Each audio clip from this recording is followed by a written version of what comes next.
If you grew up having a good childhood, I'm sure you've heard of a little game named Super Smash Bros. Brawl. A game where all your favorite video game characters from different games all come together to beat each other. This one even had Sonic join the roster for the first time. It was like a little kid's wet dream come true. Sure as hell one of mine. Now, I have countless memories of this game when I was a kid.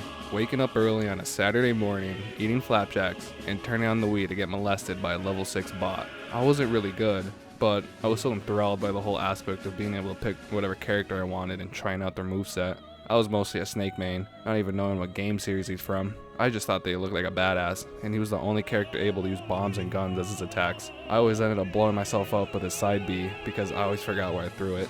This game was just magical. I honestly don't know which game I love more between Brawl or Smash 64. Countless memories between both games. Brawl did have something different compared to Smash 64, and that was its campaign. The only Smash games have a campaign with a narrative up to that point. Previous Smash games just had adventure modes with each character, pretty much just smashing other characters until you run into the final boss, being Master Hand or Crazy Hand. Guess which hand he jerks off with. But with Brawl, it had an actual campaign with a story and narrative to it. All these different characters teaming up and working together to save the whole Smash universe. It even had crazy ass VFX cutscenes. Man, they went all out with them too. It brings Pixar movies to its knees with its animation.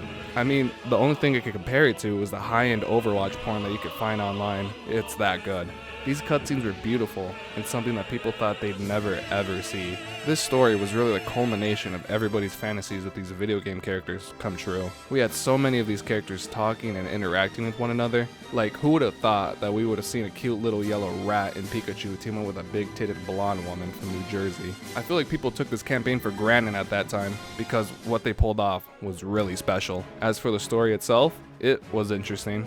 They introduced this big bad character named Taboo, who recruits the help of villains from each video game franchise to kidnap and transform the Smash characters into trophies, so he could use them as his own personal sex slaves, I guess. We see villains like Bowser, King Dedede, and Ganon wield these giant-ass guns. It looks a little ridiculous because they're fully animated and just shooting people with giant YouTube thumbnail arrows. We even see a demonic Peach and Zelda with these guns. This campaign has the most unexpected team-ups ever. Like I mentioned previously, Pikachu and Zero Suit Samus, and we also have fucking Captain Falcon and the goddamn Gardener teaming up to beat the shit out of a giant-ass robot. I love when these characters get to meet each other for the first time. It really is special. Every Smash character is working together to stop the big bad. It's like the Avengers, before the Avengers came out. Look at this scene for instance, with all these characters flying in the air to destroy a giant airship. And who would have thought that out of all of them, this pink little nutsack is the most overpowered out of all of them, canon-wise. Bowser, Ganon, and Dedede finally decided to join the roster to stop him as well. Sends shivers down my ass crack. The final boss fight being memorable as well. Really, all the previous bosses stick out to me, but the final one in particular has a special place in my heart. This naked blue overpowered Taboo really kicked the shit out of 9-year-old me. It took me God knows how long to finally beat, and the rush that I got afterwards was what I could only imagine snorting cocaine out your asshole to feel like. I was super happy and excited that I finally was able to beat Subspace Emissary, but also a little sad because I beat it as well. That final scene with all of them standing on the cliff looking at the sunset will forever be ingrained in my mind. I really love this story. Even for it as being as simple as it was, that's all I have to say. Peace out, have fun, and subscribe.